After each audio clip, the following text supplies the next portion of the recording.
नमस्कार। मोदी है तो मुमकिन है, हमारी खास पेशकश आप देख रहे हैं। आपके साथ मैं हूं कंचन डोगरा नेगी।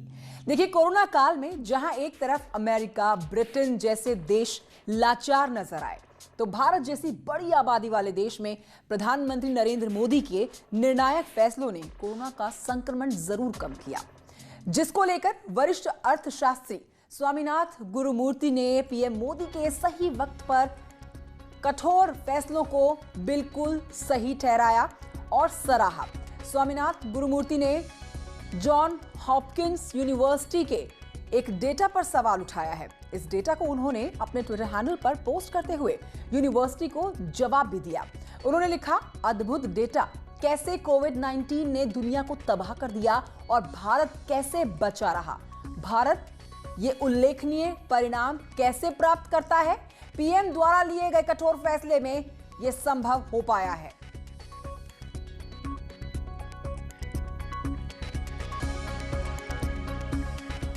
तो दुनिया के ज्यादातर देशों में कोरोना महामारी एक कहर बनकर टूटी। विकसित देश में भी कोरोना को उसका खौफ छाया रहा। बात देश की अगर करें तो पीएम मोदी के नेतृत्व में कोरोना संकट से निपटने के लिए कई अहम कदम उठाए गए।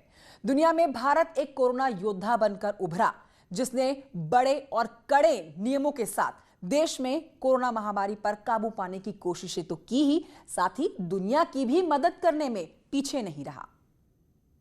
22 मार्च रविवार को सुबह 7 बजे से रात 9 बजे तक सभी देशवासियों को जनता कर्फ्यू का पालन करना है।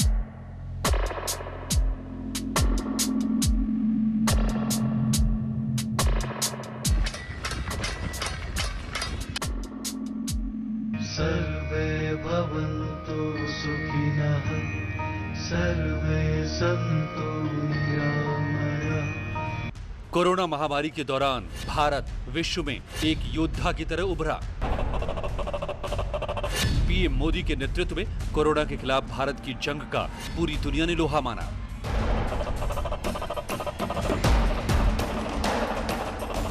कोरोना के खिलाफ पीएम मोदी ने शुरू से ही सख्त कदम उठाए।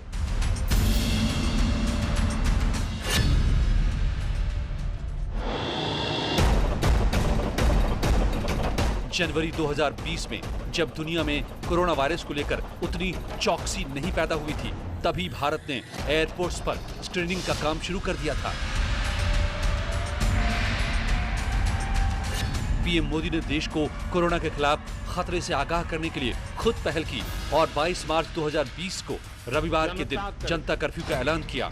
जनता कर्फ्यू यानी जनता के लिए, जनता द्वारा खुद पर लगाया गया कर्फ्यू।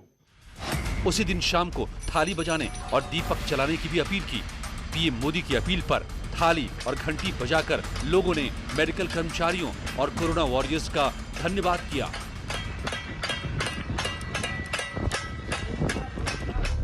मार्च में जनता कर्फ्यू और फिर उसके बाद संपूर्ण लॉकडाउन लगाया गया। 24 मार्च को पीएम मोदी ने राष्ट्र को संबोधित करते हुए 21 दिनों के संपूर्ण लॉकडाउन का ऐलान किया।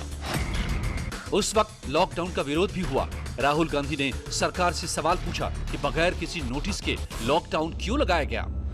बाकी देशों और भारत के बीच कोरोना वायरस संक्रमण के खिलाफ लड़ाई में एक फर्क ये रहा कि लॉकडाउन काफी सही वक्त पर लगाया गया। जब देश में लॉकडाउन लगाया गया तब तक यहाँ कोरोना के सिर्फ 500 मामले थे। विशेषज्ञों ने माना कि सही वक्त पर लॉकडाउन लगाने से कोरोना संक्रमण में कमी आई। 14 अप्रैल को पीएम मोदी ने 1 मई तक लॉकडाउन बढ़ाने का ऐलान किया। 17 मई को फिर से इसे महीने की अंतिम तारीख तक बढ़ा दिया गया। इसके बाद घोषणा की गई कि अब देश धीरे धीरे खुलने के लिए तैयार हो रहा है और इसके लिए क्रमबद्ध तरीके से दिशा निर्देश जारी किए गए।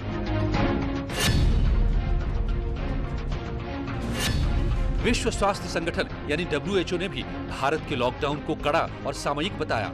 WHO ने कहा कि प्रभावी सोशल डिस्टेंसिंग नियमों, जनता तक स्वास्थ्य सुविधाएं पहुंचाने में सक्रियता और ट्रेसिंग और आइसोलेशन की सही व्यवस्था होने के कारण वायरस को रोकने के रास्ते पर भारत निकल पड़ा है।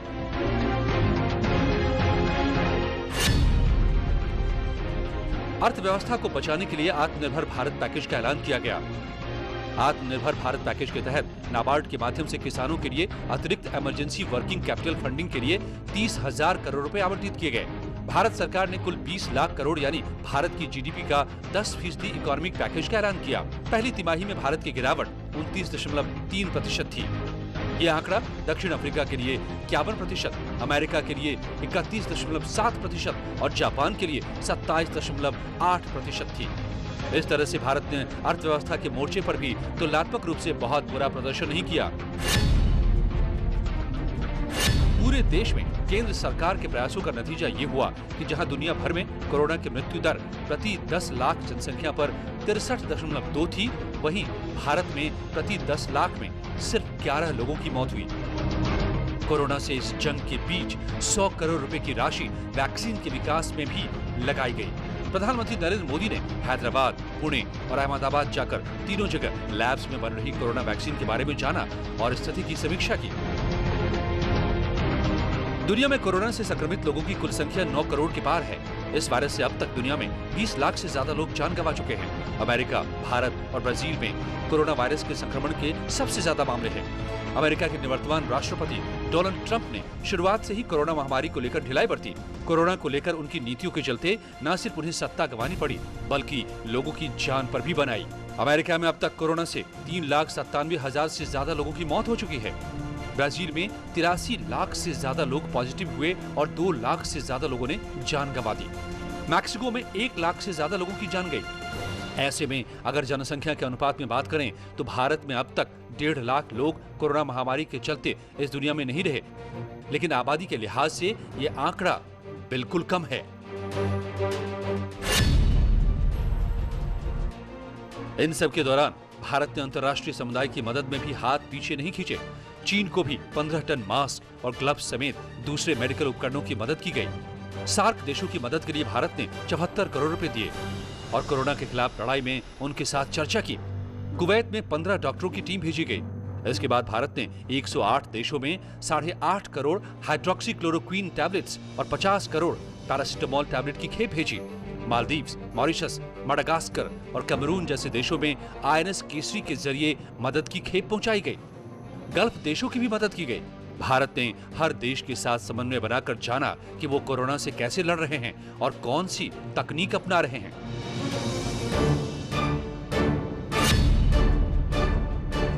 दुनिया के नेताओं की तुलना में मोदी रहे सबसे आगे। सबसे बड़ी बात यह भी थी कि भारत की जनता के साथ सीधे संवाद करने वाले प्रधानमंत्री नरेंद्र मोदी ने कभी राष्ट्र को संबोधित करके तो कभी मन की बात के जरिए लगातार जागरूकता फैलाने का काम जारी रखा और लोगों को सतर्कता और सावधानी से जुड़ी एक एक बात खुद समझाई।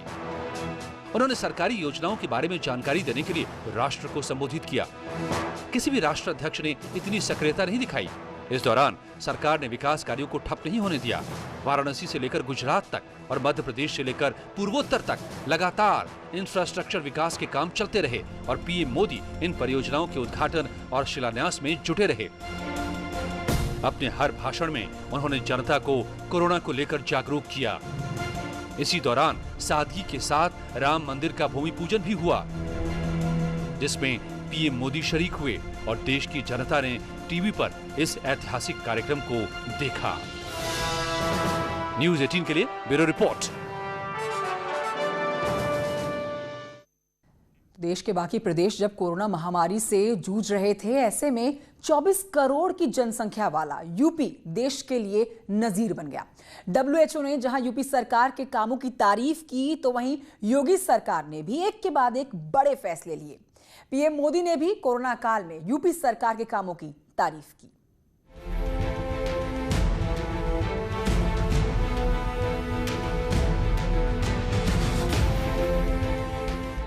वक्त कठिन था और चुनौती सबसे मुश्किल। साल 2020 दुनिया में कोरोना लेकर आया।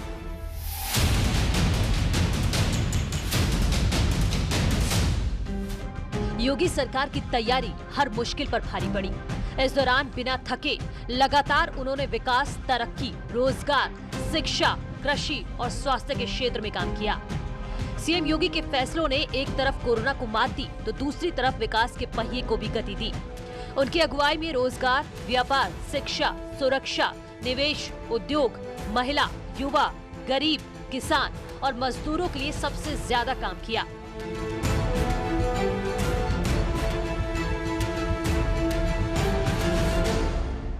अयोध्या में राम मंदिर निर्माण से लेकर दुनिया की सबसे बड़ी फिल्म सिटी बनाने के फैसले योगी सरकार ने कोरोना काल में लिए हैं। अपने पिता के अंतिम संस्कार में न जाकर उन्होंने साबित किया कि कोरोना के अभूतपूर्व संकट में उनके लिए प्रदेश की 23 करोड़ जनता का हित सर्वोपरि है। सीएम योगी ने तैयार की टीम 11। सीएम योगी ने तमाम विभागों से भरोसेमंद अफसरों की टीम बनाई, जिसे टीम 11 कहा गया। 11 अधिकारियों की इस टीम ने यूपी में कोरोना को फैलने से रोकने के लिए कड़ी मेहनत की, जिसका असर भी दिखा। पूरे देश में कोरोना बीमारी से मरने वाले लोगों की अगर दूसरे बड़े राज्यों से तुलना की जाए तो यूपी में काफी कम रही। WHO ने की यूपी सरकार की तारीफ। विश्व स्वास्थ्य संगठन ने कोविड-19 प्रबंधन रणनीति के लिए उत्तर प्रदेश सरकार की तारीफ की। WHO की रिपोर्ट के मुताबिक यूपी सरकार ने कोरोना पीड़ित मरीजों के संपर्क में आए 93% लोगों की कॉन्टैक्ट ट्रेसिंग कर कोरोना की रफ्तार पर लगाम कसी। प्रवासी मजदूरों की सुरक्षित घर वापसी।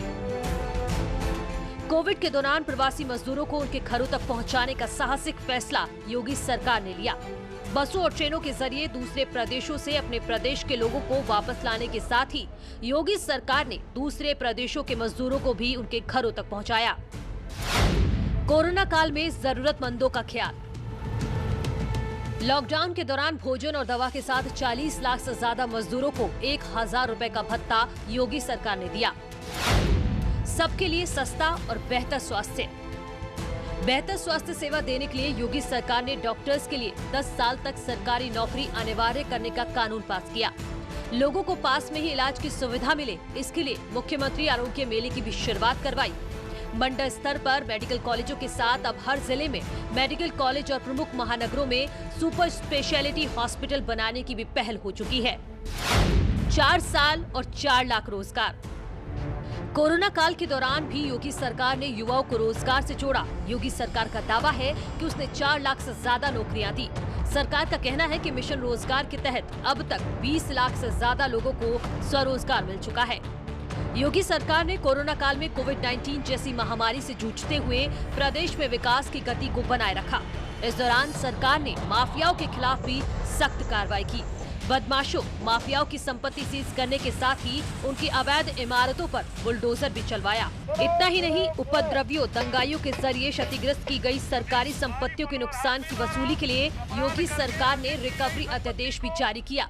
सीएम योगी के कोरोना संकट काल में किए गए कामों की प्रधानमंत्री मोदी ने भी तारीफ की। न्यूज़ 18 के लिए ब्यूरो रिपोर्ट। तो जिस कोरोना के नाम से आज भी दुनिया थर-थर कांप रही है, उससे लड़ने के लिए पीएम मोदी के नेतृत्व में देश ने पहला कदम बढ़ा दिया है। दुनिया के सबसे बड़े टीकाकरण अभियान का आगाज जिस अंदाज में हुआ, उससे साफ हो गया है कि भारत जैसे विकासशील देश को भी अगर पीएम मोदी जैसा नेतृत्व मिल जाए तो कुछ भी नामुमकिन नहीं है।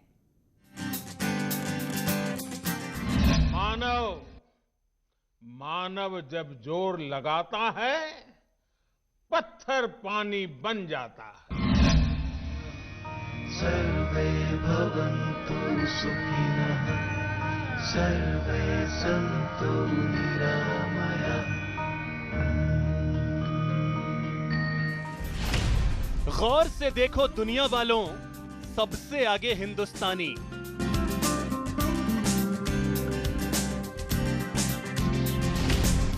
पीएम मोदी का दम हम किसी से नहीं कम। ये भारत के सामर्थ्य, भारत की वैज्ञानिक दक्षता, भारत के टैलेंट का जीता जागता सबूत है। सबसे बड़ा रण पूरा होगा पीएम मोदी का प्रण। हमें नया प्रण लेना है, दवाई भी कड़ाई भी, दवाई भी कड़ाई भी। कोरोना से लड़ाई मोदी की मेहनत रंग लाई। 3 करोड़ लोगों का टीकाकरण कर रहा है। दूसरे चरण में हमें इसको 30 करोड़ की संख्या तक ले जाना है। Modi a man of his word. मानव जब जोर लगाता है, पत्थर पानी बन जाता है। धुन के पक्के और बात के सच्चे, एक कुशल नेतृत्वकर्ता और दूरदर्शी नेता, सेवा जिनकी रग-रग में है। देश के प्रधान सेवक नरेंद्र दामोदर भाई मोदी सही मायने में अ मैन ऑफ हिज वर्ड हैं। और उनकी बानगी है ये तस्वीरें जो बता रही हैं, जता रही हैं कोरोना से लड़ाई में आखिर पीएम मोदी की मेहनत कितनी काम आई है। कोरोना से सबसे बड़े रण में पीएम मोदी का प्रण काम आया। पीएम मोदी ने भारत से दुनिया के सबसे बड़े वैक्सीनेशन अभियान का आगाज किया। इस दौरान पीएम मोदी ने न सिर्फ हेल्थ वर्कर्स और देश के वैज्ञानिकों के साथ कोविड वॉरियर्स का आभार जताया, बल्कि उन्होंने भारत के कोविड वैक्सीनेशन अभियान को लेकर जानकारी भी दी। वो वैज्ञानिक, वैक्सीन रिसर्च से जुड़े अनेकों लोग विशेष रूप से प्रशंसा के हकदार हैं, जो बीते कई महीनों से कोरोना के खिलाफ वैक्सीन बनाने में जुटे थे, दिन रात जुटे थे। न उन्होंने त्योहार देखा है, न उन्होंने दिन देखा है, न उन्होंने रात देखी। ये भारत के सामर्थ्य, भारत की वैज्ञानिक दक्षता, भारत के टैलेंट का जीता जागता सबूत है। यही नहीं, पीएम मोदी ने वैक्सीनेशन को लेकर कई तरह की सावधानियां बरतने की भी अपील की। विश्व के सबसे बड़े टीकाकरण अभियान के पहले दिन देश भर में कुल 3006 केंद्रों पर टीकाकरण। एक दिन में एक केंद्र पर करीब 100 लोगों का टीकाकरण। पहले हेल्थ वर्कर्स और फ्रंट लाइनर्स का टीकाकरण। उत्तर प्रदेश में 31,700 लोगों का टीकाकरण। बिहार में सबसे पहले सफाई कर्मी को टीका। बिहार में पहले 30,000 लोगों का टीकाकरण। उत्तराखंड में 87,000 फ्रंट लाइनर्स को टीका। पंजाब में 1,74,000 और हरियाणा में 2 लाख लोगों को टीका। मध्य प्रदेश में चतुर्थ श्रेणी कर्मचारी और हेल्थ वर्कर महिला को पहला टीका। राजस्थान में मेडिकल कॉलेज के प्राचार्य को पहला टीका। राजस्थान में पहले 6 लाख लोगों का टीकाकरण। गुजरात में 16,000 हेल्थ वर्कर्स को टीका। गोवा में 700 हेल्थ वर्कर्स का टीकाकरण। मिजोरम में 14,000 से ज्यादा हेल्थ वर्कर्स को टीका। तेलंगाना में 3,15,000 हेल्थ वर्कर्स को टीका। झारखंड में 4,800 लोगों को टीका देने का लक्ष्य। छत्तीसगढ़ में 2,67,000 हेल्थ वर्कर्स का टीकाकरण। असम में 1.9 लाख में से 6,500 हेल्थ वर्कर्स को पहले दिन टीका। जाहिर है, पीएम मोदी के प्रण से कोरोना के खिलाफ सबसे बड़ा रण तो हम जीतेंगे ही, साथ ही साथ आत्मनिर्भर भारत के संकल्प का ही नतीजा है कि भारत ने बेहद जल्दी कोविड वैक्सीन हासिल कर ली है। Bureau report, news 18 network. यहाँ एक छोटे से ब्रेक के लिए रुक जाते हैं, जल्द लौटेंगे। आप बने रहिए न्यूज़ 18 के साथ।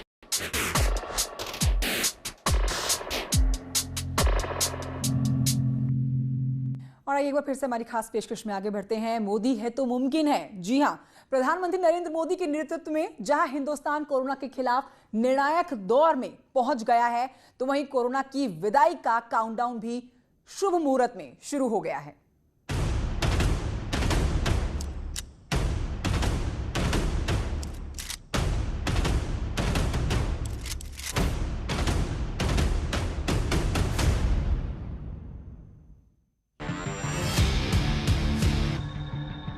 कोरोना के खिलाफ जंग में जिस तरह से हिंदुस्तान ने लड़ाई शुरू की, उसकी तारीफ पूरी दुनिया ने की। जंग के आज जिस निर्णायक दौर में हम खड़े हैं, वहां से जीत बस चंद कदमों के फासले पर खड़ी है। इसका पूरा श्रेय किसी को जाता है तो वो है देश के प्रधानमंत्री नरेंद्र मोदी, जिन्होंने जनता का जोश हर पल हाई रखा। 22 को जनता कर्फ्यू का ऐलान, 22 मार्च रविवार को सुबह 7 बजे से रात 9 बजे तक सभी देशवासियों को जनता कर्फ्यू का पालन करना है। इस जनता कर्फ्यू के दरमियान कोई भी नागरिक घरों से बाहर न निकले, न सड़क पे जाए, न मोहल्ले में या सोसाइटी में इकट्ठे हो, अपने घरों में ही रहें। थाली और घंटी बजाकर बढ़ाएं हौसला। शाम को ठीक 5 बजे हम अपने घर के दरवाजे पर खड़े होकर या बालकनी में या खिड़कियों के सामने खड़े होकर 5 मिनट तक